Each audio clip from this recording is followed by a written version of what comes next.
Oh yeah. If you want, you could do like a highlight reel and then a raw, uncut edition or whatever you want to do, man.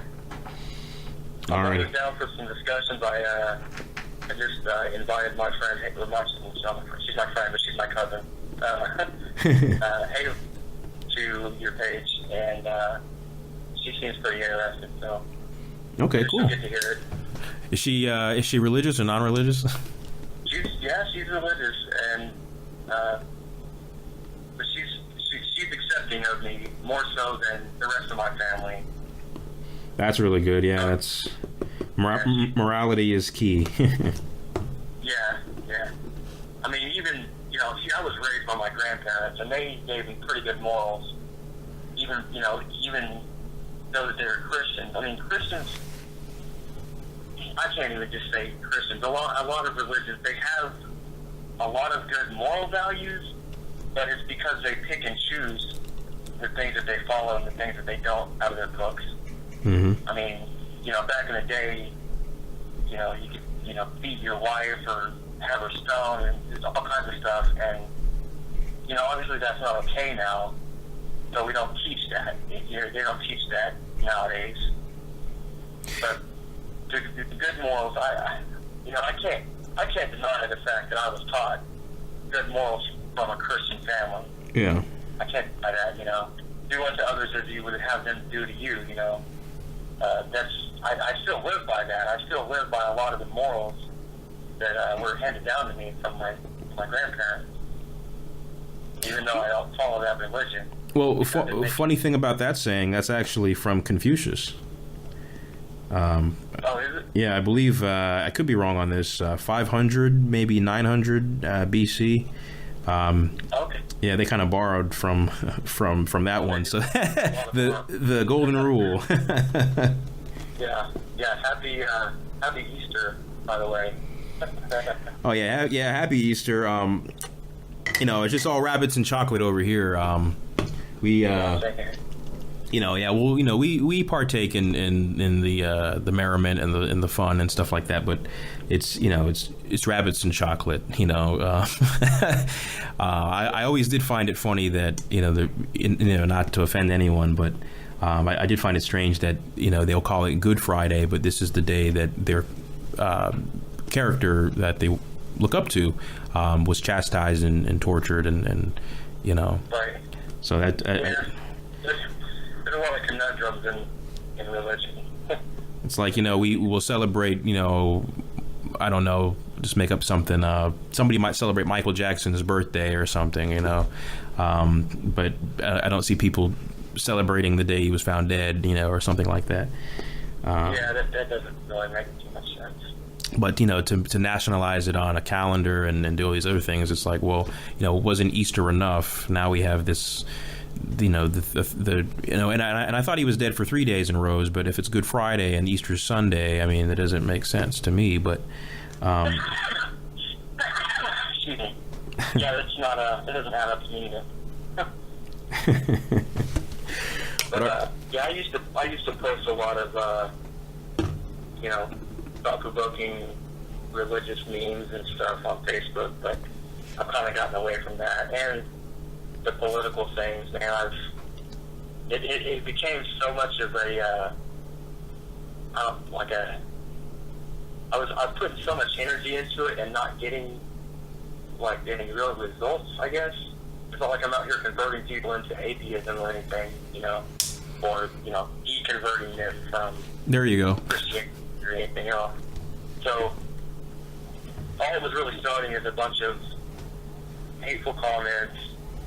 And then in the end, nobody's changing their mind. Doesn't matter how much logic you throw at them. I mean, last Christmas, I think, we had a family get together, and one of my cousins was saying how they don't let their kids watch Harry Potter because it has magic in it. And I was at that point where I'm like a militant atheist, and I'm, yeah, but what about, the talking snake and the burning bush and walking on water and water in the wine, parting the sea, and there's just all these things that are magical, and it's hard to explain it to somebody who they can't they can't think outside the box because they were indoctrinated so hardcore, man.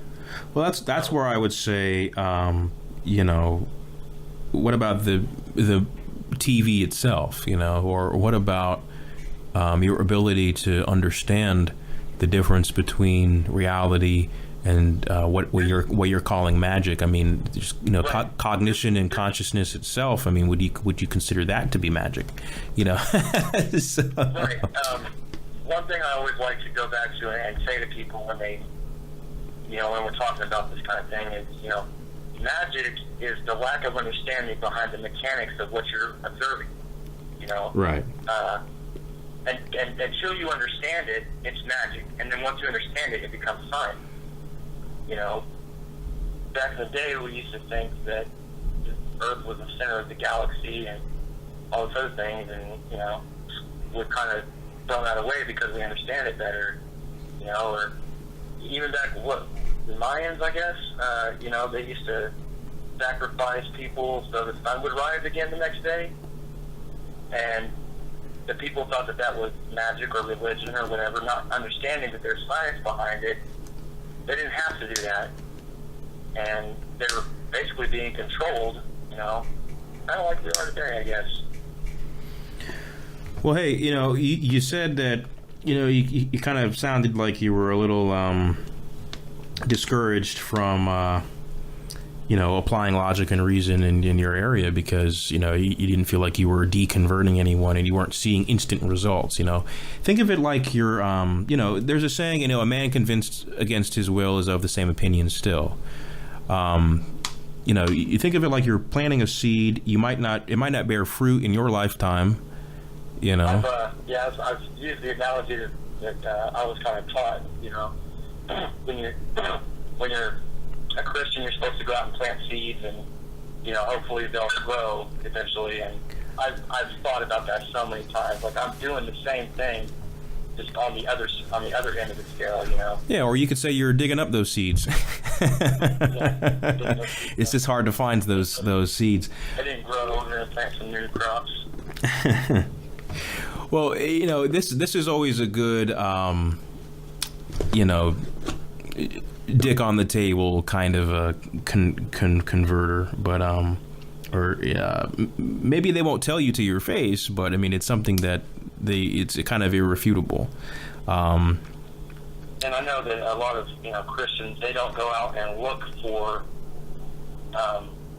the other side of the argument because that would go against their beliefs. But if I'm able to put it out there, like especially in person, they have no choice but to at least hear it. They might not, you know, acknowledge it, but they'll hear it, you know, and it's in their head somewhere. Well, he said this, and well, maybe that might make sense. Yeah, they might get their gears working or something.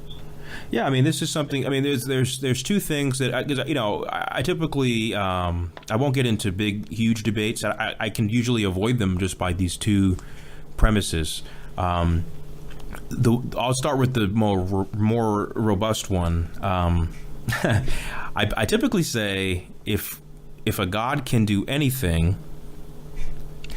then God can not exist. Say that again. If a God can do anything, then a God can do nothing?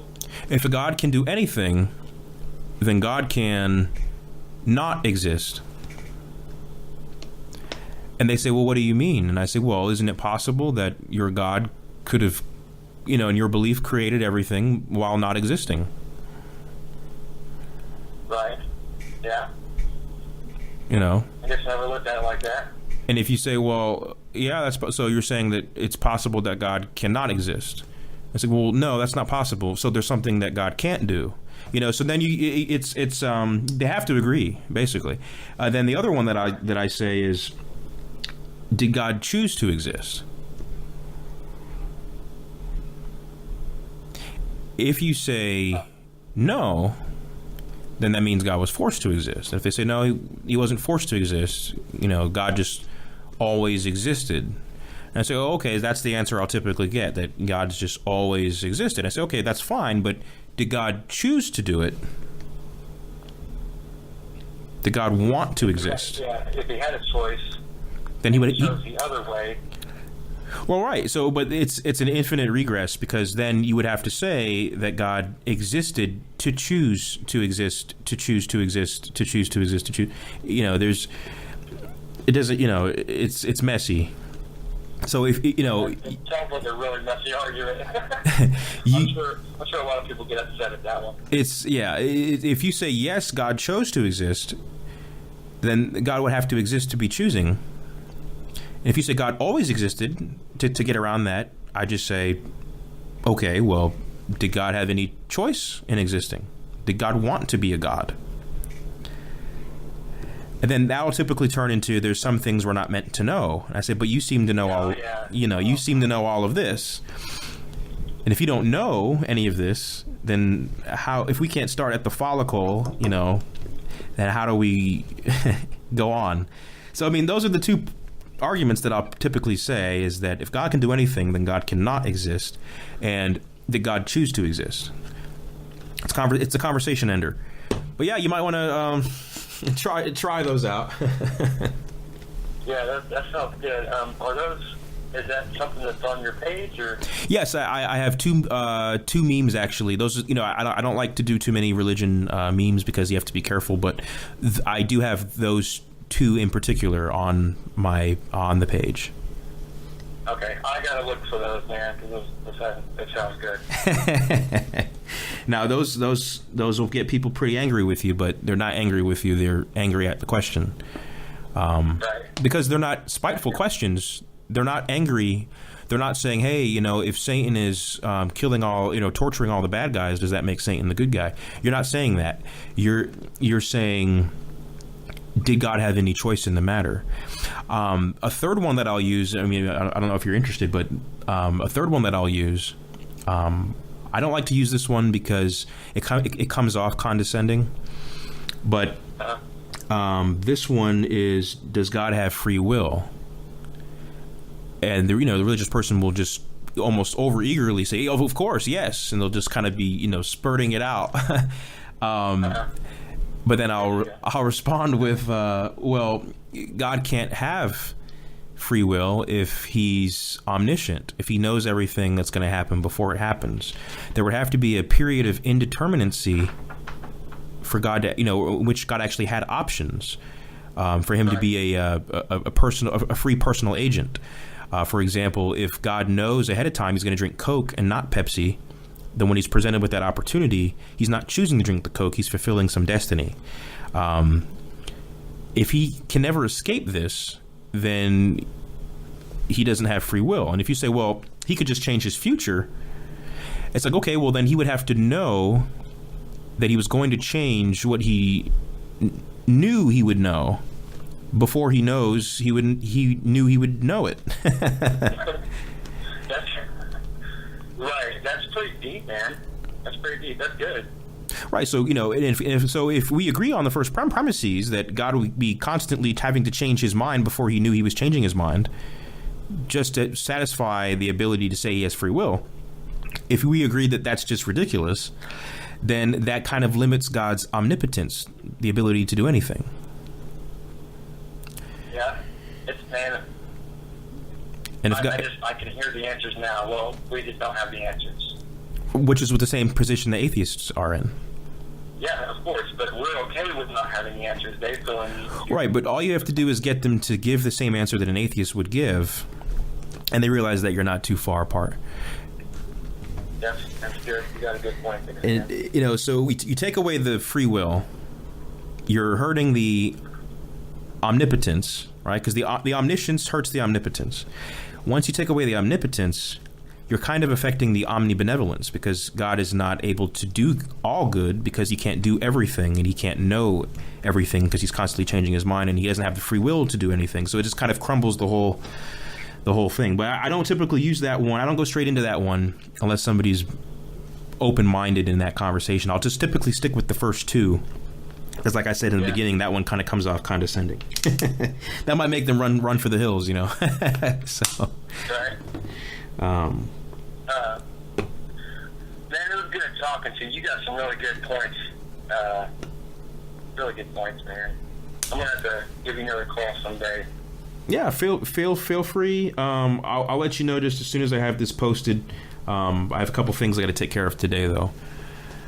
Okay, cool. Yeah, just let me know. You got my email address. You hit me up on Messenger or whatever. Alrighty, man. Take care. You too, buddy. Thank you. All right, bye. Bye-bye.